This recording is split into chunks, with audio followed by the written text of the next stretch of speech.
పొలం ఉన్నప్పుడు పొలం చేయలే కానీ పొలం లేనప్పుడు మాత్రం పొలం చేస్తున్నాం. నిజంగా పొలానికి రావాలంటేనే చాలా బాధ అనిపిస్తుంది. అసలు ఎవరు ఏమనుకుంటారో అని. ఎవరు చూడు మీకు ఎంత పొలం ఉంది, నీకు ఎంతమంది పిల్లలు, అసలు మీ వారికి ఎంతమంది అన్నదమ్ములు, అసలు మీకు అత్తమామ ఉన్నారా లేరా అని కనిపిస్తే మాత్రం తెలియని వాళ్ళు ఇలా అడుగుతారు. ఇంటి పెద్ద కొడులువా చిన్న కొడులు అంటారు. పెద్ద కొడుకునేసరికి అయ్యో ఇన్ని కష్టాలా పాపం అనేసరికి నిజంగా చాలా బాధ అనిపిస్తుంది.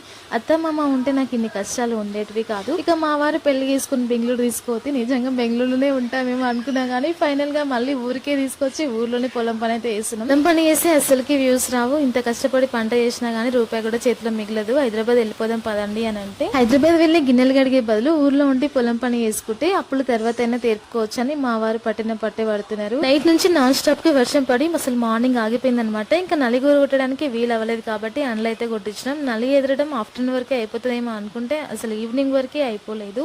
మేము లంచ్ బాక్స్ కూడా తెచ్చుకోలేదు అనమాట. మేము ఈవినింగ్ 6 o'clock ఇంటికి వచ్చేసరికి ఫుల్ గా వర్షం అయితే